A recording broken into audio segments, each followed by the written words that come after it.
Hi ಬನ್ನಿ, ಇವತ್ತು ಕಾಲಜ್ಞಾನಿ ವೀರಬ್ರಹ್ಮೇಂದ್ರ ಸ್ವಾಮಿಯವರ ಕಾಲಜ್ಞಾನ ಬರೆದಂಥ ಪ್ಲೇಸ್ ತೋರಿಸ್ತೀನಿ. ಇದೇ ನೋಡಿ, ಆಂಧ್ರದಲ್ಲಿದೆ, ರವ್ವಲಕೊಂಡ ಎನ್ನುವ ಊರಲ್ಲಿದೆ ಈ ಗುಹೆ. ವೀರಬ್ರಹ್ಮಯ್ಯಗಾರು ಹಸುಗಳನ್ನು ಕಾಯ್ತಾ ಇರ್ತಾರೆ. ಅವರು ಎಲ್ಲ ಹಸುಗಳನ್ನು ಒಂದು ಕಡೆ ಸೇರಿಸಿ ಮೇವು ತಿನ್ನಕ್ಕೆ ಬಿಟ್ಟು ಅದ್ರ ಸುತ್ತೂರ ಗೆರೆ ಹಾಕಿ ತಾಳೆಗರಿಗಳನ್ನು ಕಿತ್ಕೊಂಡು ಗುಹೆ ಒಳಗಡೆ ಹೋಗಿ ತಪಸ್ಸಿಗೆ ಕೂತ್ಕೊಂಡು ಅವರು ದಿವ್ಯ ದೃಷ್ಟಿಯಿಂದ ಕಾಲಜ್ಞಾನವನ್ನು ಬರೀತಾರೆ. ಅವರು ಬರೆದಾಗೇ ಈಗೆಲ್ಲ ನಡೀತಾ ಇರೋದು.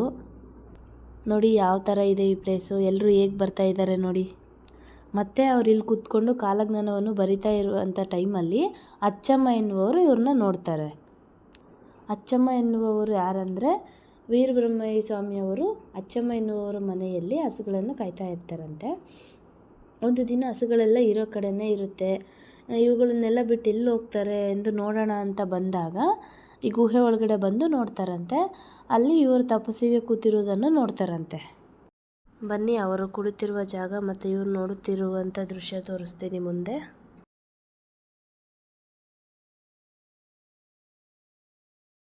ಬನ್ನಿ, ಇಲ್ಲಿದೆ ನೋಡಿ.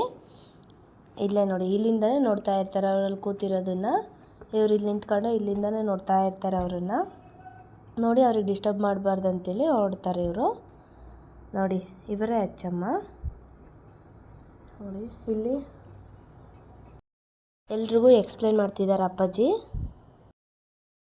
ಅಷ್ಟೇ, ಇನ್ನು ಇದೆಲ್ಲ ನೋಡಿಕೊಂಡು ವಾಪಸ್ ಬಂದ್ವಿ. ಮತ್ತು ಇನ್ನು ನೆಕ್ಸ್ಟು ನಾವು ಎಲ್ಲೆಲ್ಲಿ ಹೋಗ್ತೀವಿ ಅಂತೇಳಿ ಮುಂದಿನ ವಿಡಿಯೋದಲ್ಲಿ ಹೇಳ್ತೀನಿ.